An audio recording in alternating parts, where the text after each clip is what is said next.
அஸ்ஸலாமு அலைக்கும் வரஹ்மத்துல்லாஹி வபரகாத்துஹ். அன்பிற்குரிய அல்லாஹ்வின் நல்லடியார்களே, ஈதுல் அல்ஹா தியாகத் திருநாள் அன்று அல்லாஹுடைய இறை இல்லத்திலே ஒன்று கூடி இருக்கக்கூடிய உங்கள் அனைவர்களுக்கும் ஆரம்பமாக ஈதுல் அல்ஹா தியாகத் திருநாள் நல்வாழ்த்துக்களை தெரிவித்துக் கொள்கின்றேன். தகப்பலல்லாஹு மின்னா வ மின்கும் சாலிஹல் அமால். ஈதுக்கும் முபாரக். அல்லாஹு தஆலா உங்களிடமிருந்தும் நம்மிடமிருந்து உள்ள நல் அமல்கள் அனைத்தையும் அல்லாஹு ரப்புல் ஆலமீன் கபூல் செய்திருவானாக. அல்லாஹு ரப்புல் ஆலமீன் இந்த தொழுகைக்கு பிறகு நாம் நிறைவேற்றுகின்ற குர்பானி என்ற உயர்தரமான கடமையை அல்லாஹு ரப்புல் ஆலமீன் பரிபூர்ணமாக ஏற்றுக்கொள்வானாக. இந்த வருடம் ஹஜ்ஜுக்கு சென்றிருக்கின்ற ஹாஜிகள் அனைவருடைய ஹஜ்ஜையும் அல்லாஹு ரப்புல் ஆலமீன் ஹஜ்ஜ மப்ரூராக ஹஜ்ஜ மக்பூலாக அல்லாஹு தஆலா ஆக்கி தருவானாக. அவர்களுடைய ஹஜ்ஜுடைய பாக்கியத்தை கொண்டு அவர்களுடைய துஆக்களை கொண்டு அல்லாஹு ரப்புல் ஆலமீன் உலகெங்கிலும் வாழ்கின்ற முஸ்லிம் சமூகத்தை அல்லாஹு ரப்புல் ஆலமீன் தன்னுடைய அருளை கொண்டு பாதுகாத்து அருள்வானாக. அவர்களுடைய ஹஜ்ஜுடைய பாக்கியங்களை கொண்டு உலகெங்கிலும் வாழ்கின்ற முஸ்லிம் சமூகத்தினர்கள் யார் யாரெல்லாம் நோய்வாய்ப்பட்டிருக்கின்றார்களோ அவர்கள் அனைவர்களுடைய நோயிலிருந்து அல்லாஹு தஆலா ஷிஃபாவை நிவாரணத்தை அல்லாஹ் வழங்குவதோடு எல்லா விதமான பலா முசீபத்துகளை விட்டும் உலக மக்கள் அனைவர்களையும் அல்லாஹு ரப்புல் ஆலமீன் பாதுகாத்து அருள்வானாக என்று துவா கேட்டவனாக எனதுரை ஆரம்பம் செய்கின்றேன். அன்பிற்குரியவர்களே, இஸ்லாமிய மார்க்கத்தில் நமக்கு முஸ்லிம்களுக்கென்று வழங்கப்பட்டிருக்கின்ற இரண்டாவது பெருநாளில் நாம் இங்கு ஒன்று கூடியிருக்கிறோம். அல்ஹம்துலில்லாஹ். அல்லாஹுக்கு மிக பிரியமான ஒரு நாளாக இந்த நாள் இருந்து கொண்டிருக்கிறது. ஏனென்று சொன்னால் நிறைய ஹதீஸுகள் தொடர்ந்து இந்த 10 நாட்களாக நாம் கேள்விப்பட்டிருப்போம். உலகத்திலே அல்லாஹ் படைத்திருக்கிற நாட்களிலேயே மிகச்சிறந்த ஒரு நாட்களாக இந்த 10 நாட்கள் இருப்பதாக பெருமானா ஸல்லல்லாஹு அலைஹி வஸல்லம் அவர் சொல்லியிருக்கிறார். அந்த சிறப்புகளை தாண்டி அல்லாஹு ரப்புல் ஆலமீன் தன்னுடைய திருமறையிலே வல் ஃபஜ்ர் அதிகாலையின் மீது சத்தியமாக என்று ஒரு ஆயத்திலே சொல்கிறான். வஷ்ஷஃபஇ இரட்டைப்படையின் மீது சத்தியமாக என்று அல்லாஹ் சொல்லுகிறான். அந்த அதிகாலை இன்றைய நாளுடைய அதிகாலை தான். அல்லாஹ் சத்தியமிடுகின்ற அந்த இரட்டைப்படையான அந்த நாள் இன்றைய நாளாக இருக்கிறது. குர்ஆனிலே ஒரு இடத்திலே ஐயாமும் மஅலூமாத் அறியப்பட்ட நாட்களில் அல்லாஹ்வை நினைவு கூறுங்கள் என்பதாக அல்லாஹ் சொல்கிறான். அந்த அறியப்பட்ட நாட்கள் பிறை 1 to 10 வரைக்கும் உள்ள நாட்கள் என்ற அடிப்படையில் பார்க்கிற பொழுது 10வது நாளை நாம் அடைந்திருக்கிறோம். அதே மாதிரி இன்னொரு இடத்துல ஐயாமும் மஅதூதாத் வதுகுருல்லாஹ ஃபி ஐயாமின் மஅதூதாத் எண்ணப்பட்ட சில நாட்களிலே அல்லாஹ்வை நினைவு கூறுங்கள் என்பதாக அல்லாஹ் தஆலா சொல்லி காட்டுகிறான். அந்த எண்ணப்பட்ட மஅதூதாத் நாட்களில் பிறை 9 நேற்றைய தினத்திலிருந்து 13வது பிறை வரைக்கும் நாம் சொல்கின்ற அந்த தக்பீர் சொல்கிறோமா இல்லவா? ஒவ்வொரு ஃபர்லான தொழுகைக்கு பிறகு அந்த ஆயத்தை மையமாக வைத்துதான் நாம் சொல்கிறோம். அப்போ அந்த எண்ணப்பட்ட சில நாட்களில் அல்லாஹ்வை நினைவு கூற வேண்டுமாறு அல்லாஹ் சொல்கின்ற அந்த மஅதூதாத்தில் கட்டுப்பட்ட ஒரு நாளாக இந்த நாள் இருக்கிறது. இப்படி அல்லாஹுடைய இறை வேதத்திலே பல இடங்களில் அல்லாஹ் ரப்புல் ஆலமீன் பெருமைப்பட்டு பேசுகின்ற ஒரு நாளாக இந்த நாள் இருந்து கொண்டிருக்கிறது. அப்படிப்பட்ட ஒரு நாளை நமக்கு தந்த அல்லாஹ்விற்கே நாம் முதலாவதாக அல்ஹம்துலில்லாஹ் என்பதாக நாம் அல்லாஹுக்கு நன்றி செலுத்திக் கொள்வோம். அன்பிற்குரிய அல்லாஹ் நல்லடியார்களே, இந்த நாட்களில் நாம் அதிகமாக அல்லாஹுவை நினைவு கூற வேண்டுமாறு அல்லாஹ் ரப்புல் ஆலமீன் நமக்கு பணிக்கின்றார். அல்லாஹுவை நினைவு கூறுவதற்காகத்தான் நாம் இங்கு ஒன்று கூடி இருக்கிறோம். அல்லாஹுடைய தக்பீரை சொன்னோம், தொழுகை அல்லாஹுடைய இறை இல்லத்திலே வந்தோம், தக்பீர் சொன்னோம், தொழுதோம். அதோடு அல்லாஹுடைய நினைவு போதுமானதாக இருக்கிறது, போதுமானது தானே? அப்படி இருக்க ஏன் குர்பானி கொடுக்கணும்? குர்பானி ஏன் கொடுக்கணும் அப்படின்னு பார்த்தோம்னா, குர்ஆன்லேயே மிக சின்ன சூரா இன்னா அஅதைனா கல் கௌசர் சூரா கௌசர் சூராவில் அல்லாஹ் தஆலா அழகாக சொல்லி காட்டுகிறான். அந்த சூராவுடைய ஆரம்பத்தில் அல்லாஹ் என்ன சொல்றா? இன்னா அஅதைனா கல் கௌசர், நிச்சயமாக நாம் நபியே உமக்கு கௌசர் என்ற நிஅமத்தை நாம் வழங்கினோம். கௌசர் என்ற வார்த்தைக்கு நாம் எல்லோரும் கேள்விப்பட்டிருக்கக்கூடிய விஷயம் என்னன்னா, நாளை மறுமை நாளில் அல்லாஹு தஆலா பெருமானா ஸல்லல்லாஹு அலைஹி வஸல்லம் அவர்களுக்கு மிக பெரும் ஒரு நீர் தடாகத்தை, அகலமான நீளமான மிக பிரம்மாண்டமான ஒரு நீர் தடாகத்தை, ஒரு ஆற்றை அல்லாஹ் வழங்குவான். அதிலிருந்து பெருமானா ஸல்லல்லாஹு அலைஹி வஸல்லம் அவர்கள் முஸ்லீம் சமூகத்தினர்களுக்கு தண்ணீர் புகட்டுவார். கடுமையான வெயில், கடுமையான அந்த சூரியனுடைய வெப்பத்தினுடைய உஷ்ணத்தின் காரணமாக தாகத்தில் இருப்பார்கள். தாகத்தில் இருப்பவர்களுக்கு நபி அவர்கள் மூலியமாக நாளை மறுமை நாளில் வழங்கப்படுகின்ற மிகப்பெரிய ஒரு நியமத்தை அல்லாஹ் சுட்டி காட்டுகிறான் என்பதாக நாம் எல்லோரும் அறிந்திருப்போம். அதை தாண்டிய கௌசர் என்ற வார்த்தைக்கு முஃபஸ்ஸிரீன்கள் 15 விதமான விளக்கங்களை கொடுத்திருக்கிறார்கள். பெருமானா ஸல்லல்லாஹு அலைஹி வஸல்லம் அவர்களுக்கு அல்லாஹ் வழங்கிய 15 விதமான நியமத்துகளை குறிப்பிடுகிறார்கள். இன்ஷா அல்லாஹ் வாய்ப்பு கிடைக்கிற பொழுது இன்னொரு தடவை அதனுடைய விஷயங்களை விரிவாக சொல்லலாம். நேரத்துடைய அருமை கருதி சுருக்கமாக அந்த எல்லா நியமத்துகளையும் அல்லாஹ் ரப்புல் ஆலமீன் என்ன சொல்கிறான்? ஆத்தைனா, நாம் தான் கொடுத்தோம். அல்லாஹ்வின் புறத்திலிருந்து வழங்கப்பட்ட ஒரு அன்பளிப்பு. உலகத்திலும் சரி, நாளை மறுமை நாளும் சரி, பெருமானா ஸல்லல்லாஹு அலைஹி வஸல்லம் அவர்களுக்கு அல்லாஹ் வழங்குகிற எல்லா நியமத்துகளையும் அங்கு குறிப்பிட்டு சொல்வதை நாம் பார்க்கிற பொழுது, அந்த நியமத்தை நாம் வழங்கியிருக்கிறோம் நபியே நாயகமே, எனவே ஃபஸல்லி லிரப்பிக வன்ஹர், உம்முடைய ரப்பை நீர் தொழுவீராக, இன்னும் குர்பானி கொடுப்பீராக என்று அல்லாஹ் சொல்லுகிறான். அப்ப அல்லாஹ் வழங்கிய நியமத்துகள் எவைகளெல்லாம் நபி அவர்களுக்கு அல்லாஹ் வழங்கினானோ அந்த நியமத்துக்கு பகரமாக நன்றிக்கடனாக அல்லாஹுவை தொழுகவும், அல்லாஹுக்கு குர்பானி, அல்லாஹுடைய பெயரால் அறுத்து குர்பானி கொடுக்க வேண்டுமாறு பெருமானா ஸல்லல்லாஹு அலைஹி வஸல்லம் அவர்களுக்கு அல்லாஹ் உத்தரவிடுகிறார்.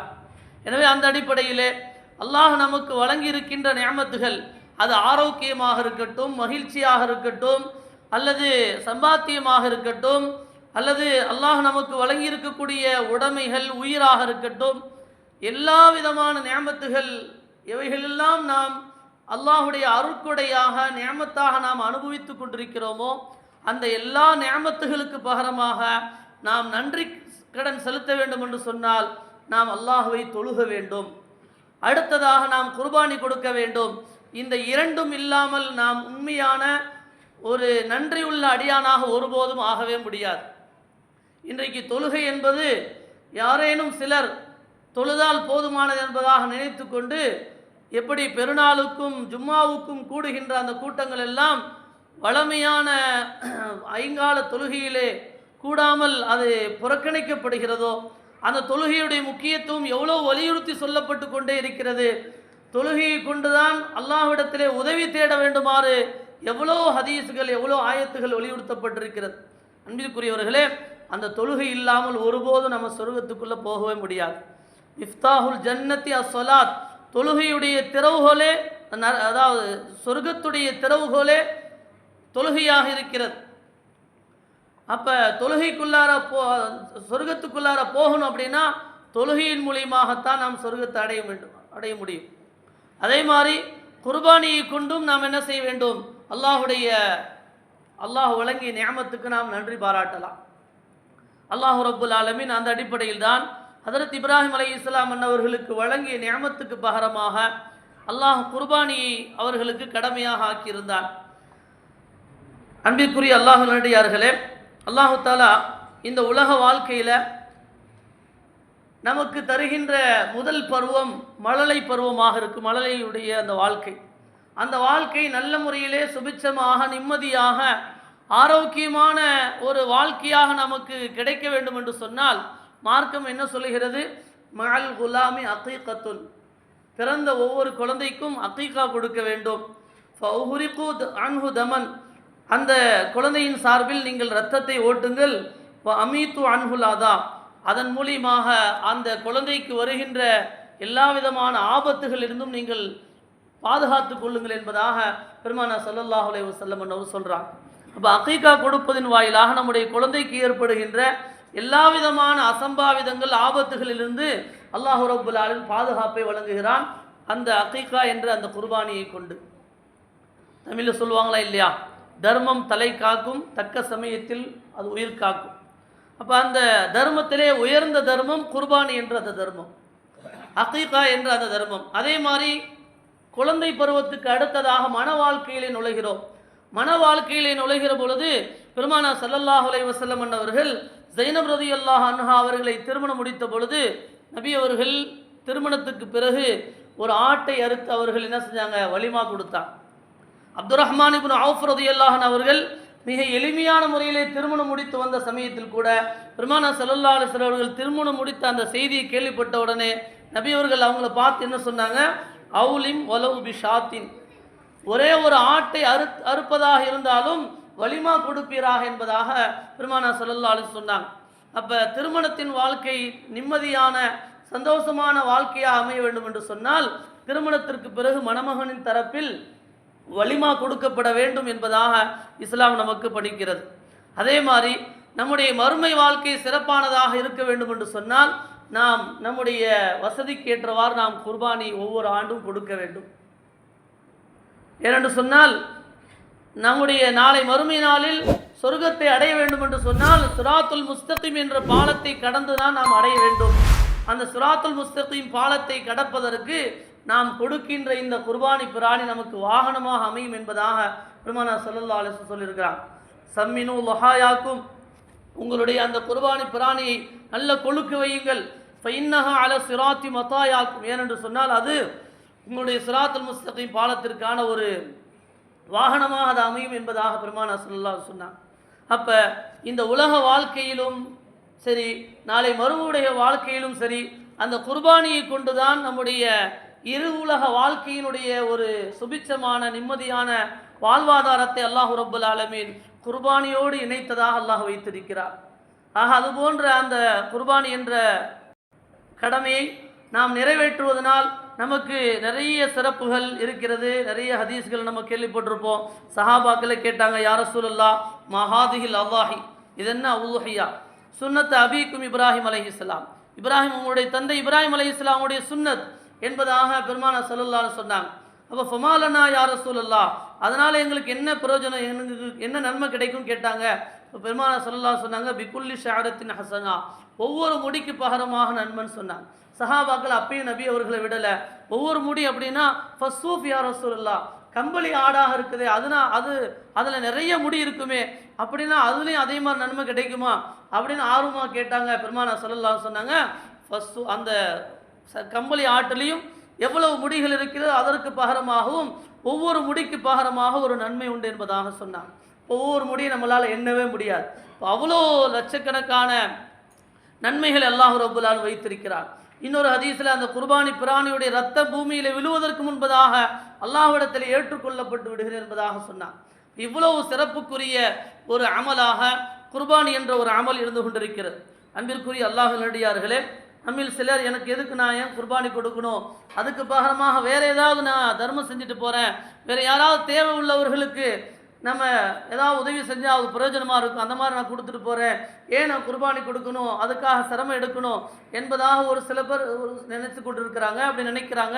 அப்படி எண்ணம் வருவது இருக்கிறது, அந்த எண்ணமே இஸ்லாத்துக்கு நேர்முரணான விஷயம், இஸ்லாத்தில் அனுமதிக்கப்படாத ஒரு எண்ணமாக கேள்வியாக இருக்குது.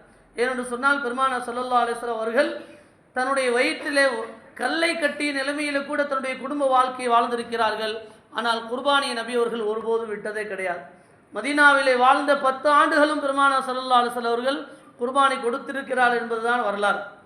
ஆக நாம் கண்டிப்பாக குர்பானியை கொடுத்தாக வேண்டும் என்பதை இந்த ஹதீஸ்களிலிருந்தெல்லாம் நாம் விளங்கி கொள்ள முடிகிறது.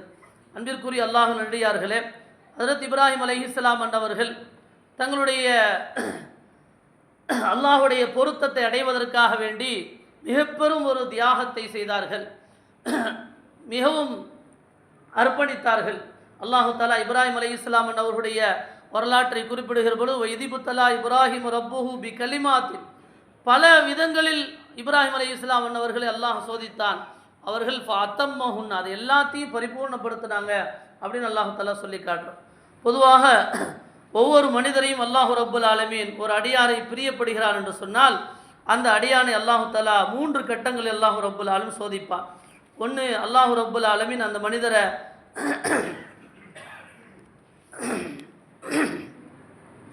உடல் ரீதியாக அல்லாஹு தஆலா அவரை சோதிப்பான். இரண்டாவதாக பொருளாதார ரீதியாக சோதிப்பான். மூன்றாவதாக குடும்ப ரீதியாக சோதிப்பான். ஹஜ்ரத் இப்ராஹிம் அலைஹிஸ்ஸலாம் அன்னவர்களே அல்லாஹ் ரப்புல் ஆலமீன் ஒரு சாதாரணமான ஒரு மனிதர், ஒரு அடியாரை அல்லாஹ் பிரியப்படுகிறான் என்று சொன்னால் இந்த 3 கட்டங்களில் அல்லாஹ் அவர்களை சோதித்து அதற்கு பிறகு சோதித்து தான் அல்லாஹ் உணர்கிறான், அந்த அடியாரை ஏற்றுக்கொள்கிறான் என்று சொன்னால் அல்லாஹுடைய நேசர், அல்லாஹுடைய நண்பர் என்ற உயர்ந்த அந்தஸ்தை பெற்ற ஹஜ்ரத் இப்ராஹிம் அலைஹிஸ்ஸலாம் அன்னவர்களுக்கு அல்லாஹ் எவ்வளோ சோதிச்சிருப்பான். எல்லா சோதனையிலும் அவர்கள் சரியாக நடந்தாங்க, அதை பரிபூர்ணப்படுத்தினாங்க, அந்த சோதனையில் வெற்றி கண்டாங்க, அல்லாஹுடைய நெருக்கம் பெற்றாங்க, அல்லாஹுடைய நேசராக ஆனாங்க.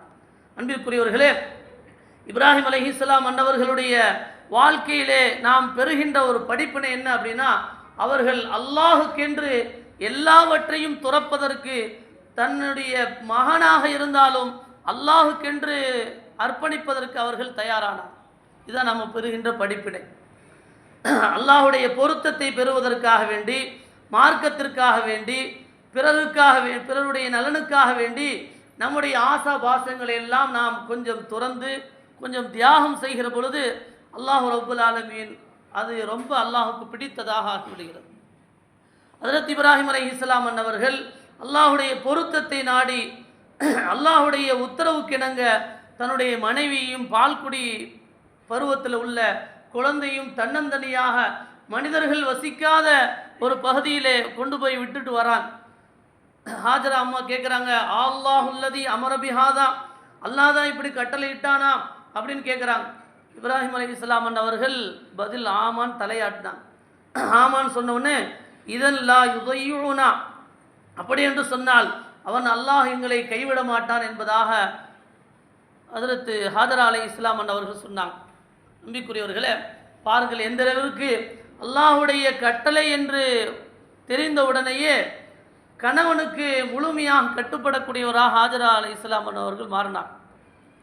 அதுக்கு பிறகு தன்னுடைய மகனாரை 86 வயசில் அதுவரைக்கும் தவமிருந்து அல்லாஹ்விடத்திலே கேட்டு பெற்ற அந்த குழந்தையை தன்னந்தனியாக விட்டுட்டு போனாங்களா இல்லையா, அதுக்கு பிறகு நீண்ட காலத்துக்கு பிறகு வராங்க, தன்னுடைய பிள்ளையை பார்க்கலான்னு மக்காவுக்கு வராங்க. மக்காவுடைய நிலைமையெல்லாம் மாறி இருக்கு. அங்கே இருக்கும்போது தான் கனவு பார்க்குறான். நீண்ட வருடத்துக்கு பிறகு அல்லாஹ் குழந்தை கொடுத்தா அதுவே பெரிய பாக்கி, எவ்வளோ பாசம் இருக்கும். அதை தாண்டி அந்த குழந்தையும் மனைவியும் பிரிஞ்சு வாழ்கிறாங்க, அது எவ்வளோ பெரிய தியாகம். அதுக்கு பிறகு பிள்ளையை பார்க்க வராங்க, அந்த சமயத்தில் எவ்வளோ பாசம் அதிகமாக இருக்கும், எல்லாருக்கும் தெரிஞ்ச விஷயம். அப்படி இருக்க அந்த சமயத்தில் கனவுல பார்க்குறாங்க மகனை அறுப்பதை போன்று, இது அல்லாஹுடைய உத்தரவு தான்ற உறுதி கொண்டு உடனே அறுப்பதற்கு துணிகிறாங்க. மகன்ட்டு கேட்குறாங்க, மகனும் தயாராகிறாங்க. இப்போ இது 2 பேர் போயிட்டு இருக்கும்போது ஷைத்தான் என்ன செய்கிறான், ஹாஜரா அலைஹிஸ்ஸலாம் அன்னவரிடத்தில் கேட்குறான், உன்னுடைய தாய் பாசத்தை கொண்டு உன்னுடைய மகனை நீ காப்பாற்றலாமே, உன்னுடைய மகனை அறுப்பதற்காக அழைச்சிட்டு போகிறாரு அப்படின்னு ஷைத்தானை செஞ்சான், தவறான எண்ணத்தை உருவாக்கினான். உடனே ஹாஜரா அலைஹிஸ்ஸலாம் அன்னவர்கள் கல் எடுத்து அடித்தான், ஷைத்தானை அடித்து விரட்டினான். அதுதான் இன்னைக்கு ஹாஜிகள் செய்கின்ற அமலாக இருந்து கொண்டிருக்கு. ஹாஜரா அலைஹிஸ்ஸலாம் அன்னவர்கள் தன்னந்தனியாக விட்டுட்டு போனப்போ அந்த சஃபா மருவாவில் ஓடனாங்களே இல்லையா, அந்த தியாகத்தை அல்லாஹ் கபூல் செய்து இன்னைக்கு ஹஜ்ஜில் ஒரு கடமையாக அல்லாஹ் ஆக்கி வைத்திருக்கிறார். கணவனுக்கு கட்டுப்பட்டு ஒரு பெண் கட்டுப்பட்டு நடப்பாள் என்று சொன்னால் அல்லாஹ் ரப்புல் ஆலமீன் அந்த தியாகத்தை ஏற்றுக்கொள்கிறான்.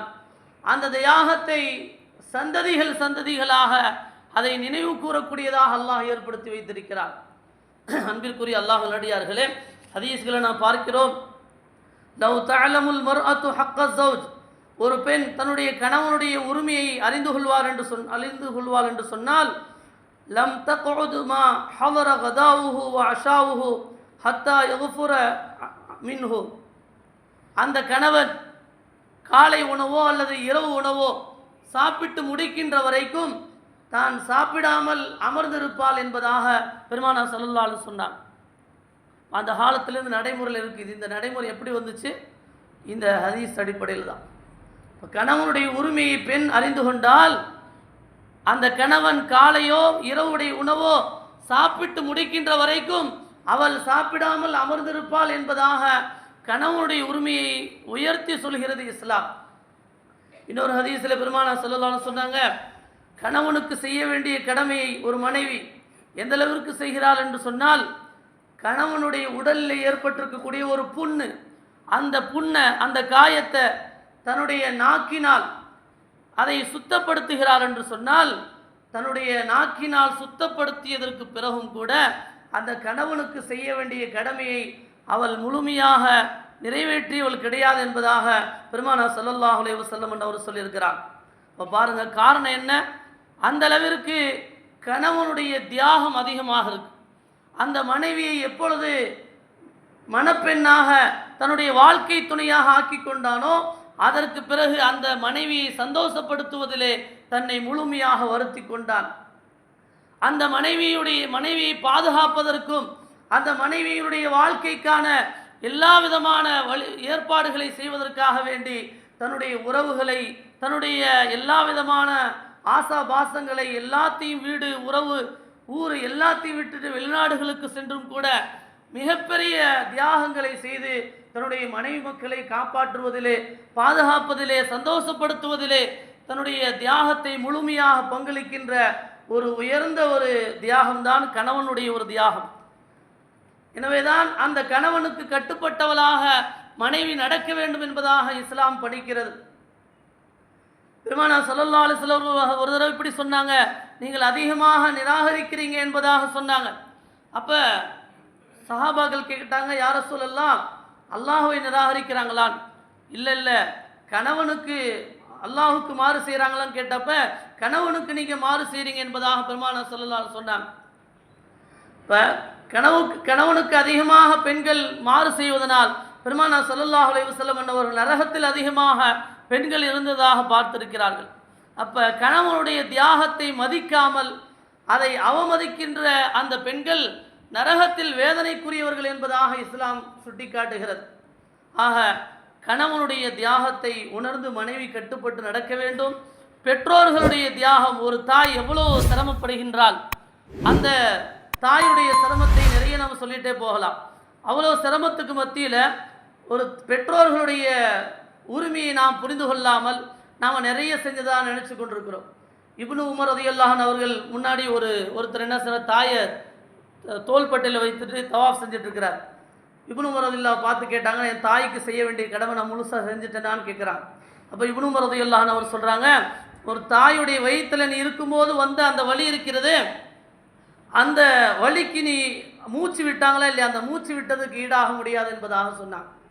பெருமானார் ஸல்லல்லாஹு அலைஹி வஸல்லம் ஒரு மனிதருக்கு வந்து கேட்டார், யா ரசூலல்லாஹ், என்னிடத்துல செல்வம் இருக்குது, எனக்கு மகனும் இருக்கிறார், அதே மாதிரி என்னுடைய தந்தை இருக்கிறார், அவர் என்னுடைய செல்வத்தின் பக்கம் தேவையுடையவராக இருக்கிறார், என்னுடைய செல்வம் வேணும்னு அவர் வற்புறுத்தி கேட்குறார், நான் என்ன செய்யணும்னு கேட்டாங்க. இப்போ பெருமானார் ஸல்லல்லாஹு அலைஹி வஸல்லம் சொன்னாங்க, அன்தவ மாலுக்கலி வாலிதிக்க, நீயும் உன்னுடைய செல்வமும் உன்னுடைய தந்தைக்கு சொந்தமானது, ஆகவே நீ கண்டிப்பாக கொடுத்தது ஆகணும், உன் மீது கடமை என்பதாக சொன்னான். இப்போ தாய் தந்தையர்களுக்கு நாம் கொடுக்க வேண்டியது கடமை.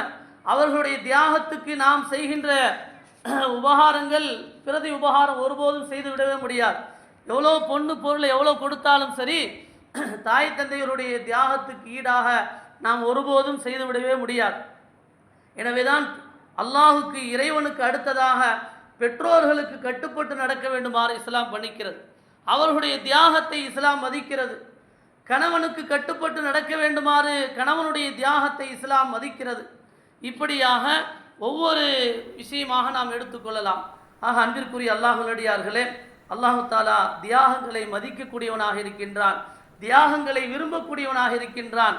அந்த தியாகம் அல்லாஹுக்கு பொருத்தமானதாக, அல்லாஹுடைய விருப்பத்தை மையமாக வைத்து இஹ்லாசுடன், மன தூய்மையுடன் நாம் நம்முடைய அந்த தியாகம் இருக்கும் என்று சொன்னால், அந்த தியாகம் அல்லாஹ்விடத்திலே ஒப்புக்கொள்ளப்பட்டதாக, அல்லாஹ்விடத்திலே அது மக்பூலானதாக, அது இபாதத்தாக, வணக்க வழிபாடாக அல்லாஹ் மாற்றி அது நன்மையாக தருகிறான் என்பதுதான் இப்ராஹிம் அலைஹிஸ்ஸலாம் அன்னவர்களுடைய வரலாற்றில் நாம் பெறுகின்ற படிப்பினையாக இருக்கிறது. ஆக அன்பிற்குரிய அல்லாஹ்வுடையார்களே, நாம் செய்கின்ற எந்த ஒரு தியாகமாக இருந்தாலும் அதில் மன தூய்மையோடு நாம் செய்திடுவோம், அல்லாஹுடைய அருளை பெற்றிடுவோம், அல்லாஹுடைய பொருத்தத்தை பெற்றிடுவோம். வ ஆகிரு தஅவானா அல்ஹம்துலில்லாஹி ரப்பில் ஆலமீன். அஸ்ஸலாமு அலைக்கும் வரஹ்மத்துல்லாஹி வபரகாத்துஹு.